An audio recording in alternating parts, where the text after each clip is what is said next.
If Dominik wants to get that heat once, that's great. Twice, maybe. Bro, the third time, you got to get this show going. And it's the same with Seth. All right, bro, they want to sing on the entrance? Great. They want to sing once during the match? Okay. Anything after that, bro, I'm telling you, you're going to lose the crowd at home.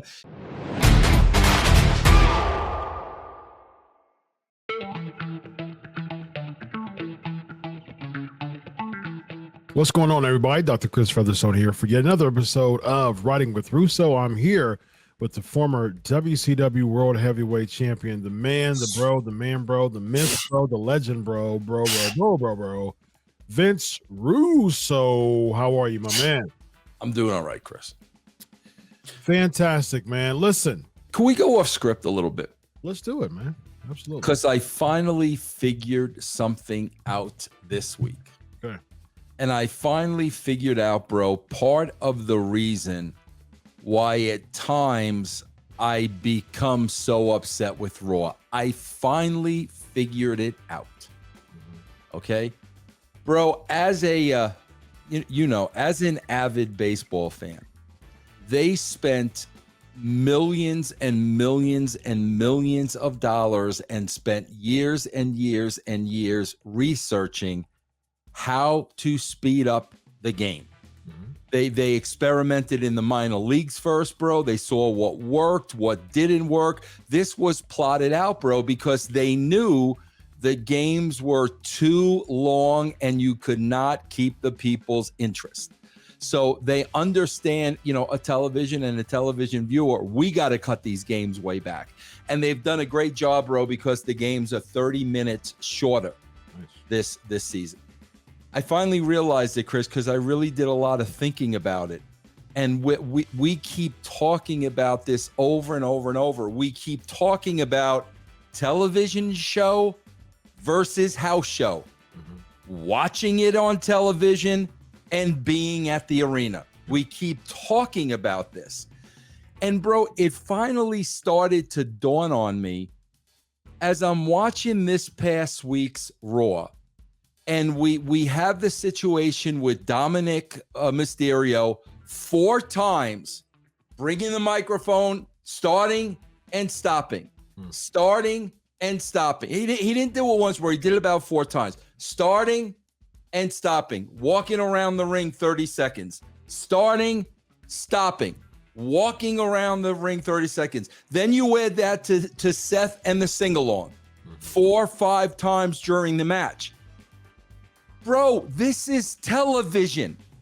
This is supposed to be moving. Now, I want to explain, Chris, if I'm at the house and I'm part of the crowd and I'm part of the experience, that's one thing. Yeah. But when I'm sitting at home and I'm watching a television show, you keep starting and stopping, starting and stopping, starting and stopping. I get to the point of, okay, bro, I get it.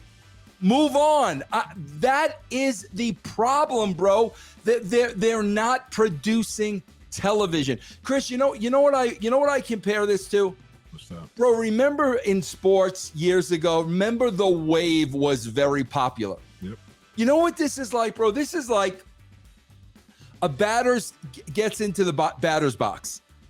The fans start doing the wave. The batter steps out and waits for them to finish the wave. Okay, you guys done? Okay, now I'm going to step back in.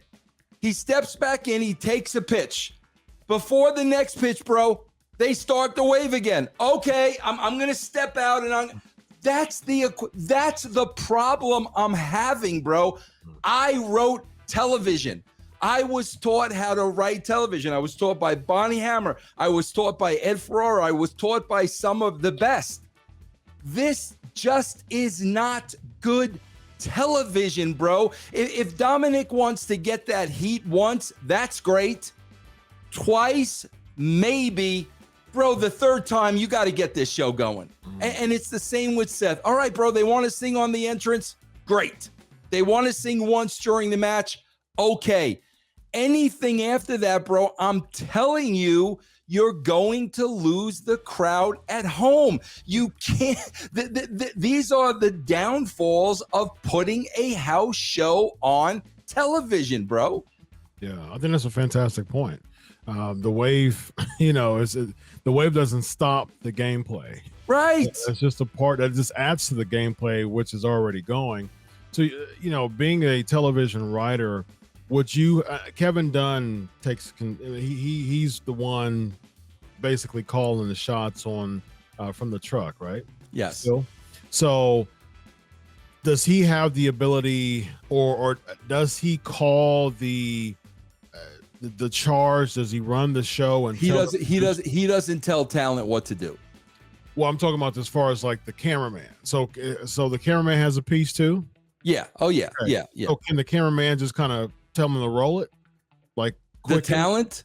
Yeah. The only one that's going to tell him the talent to roll it is the top. That's got no cameraman's going to tell anybody to get on with the show. That's got to come from Bruce. That's got to come from Trips. That's got to come from Vince. That's got to come from the top. And that's why, bro, it's like, because people, I'm saying, can they tell the cameraman the piece to tell them to roll it?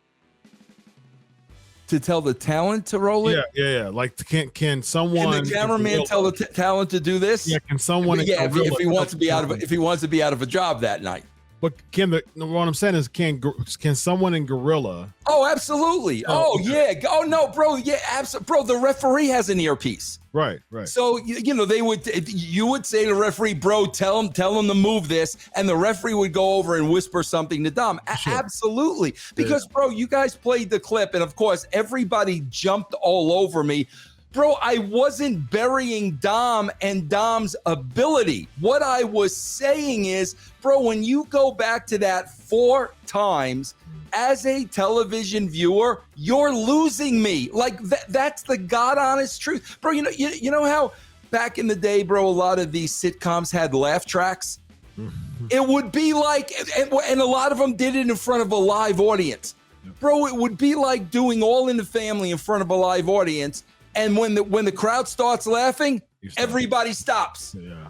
And okay, you done laughing? Okay, now we're gonna go on. Bro, it's just horrible TV. Like I said, the fan experience is great. Mm-hmm. If I'm there and I'm part of it, but my God, bro, you've got to think about the people at home, man. Mm-hmm. That's a good point.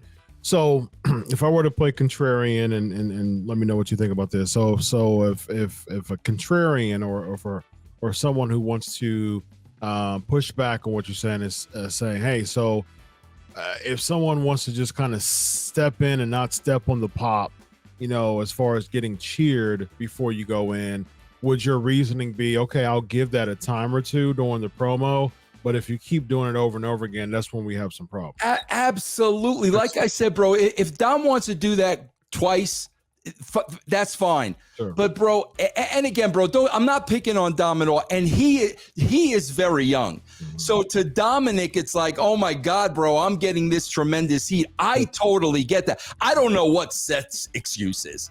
I mean, my God, bro, like literally, I would love to be in that dude's head. Bro, I don't understand the point of getting them to sing 4 or 5 times. I don't. And Chris, here's another thing that it's doing that people don't understand. Bro, that's cutting into other people's times. Yeah. That you are now elongating your segment, so now other people's match times are going to get cut down. Yeah. And like I said, bro, once or twice, we get it. I don't understand the point of 3, 4, 5 times. Man. Yeah. Austin would have never done that, bro. Yeah. If Austin would have cut a promo and got a crowd response, bro, the 3rd time, I guarantee you're talking through it. Because, bro, the minute you start talking through it, they shut up. You've got to control them. You can't let them control you. Yeah, Triple H is actually pretty good at that, with just kind of stepping on that reaction and just kind of squelching it. I've noticed that he would do that pretty well. And so, I mean, like the thing is, like Vicky Guerrero, when she would have the excuse me, like she would get like super duper heat for it. She would let it go a time or two and she'll be like, I said, excuse me. So she would get that even more and a more elevated crowd reaction. And then she would just kind of go and go and go. And a lot of times you couldn't hear her.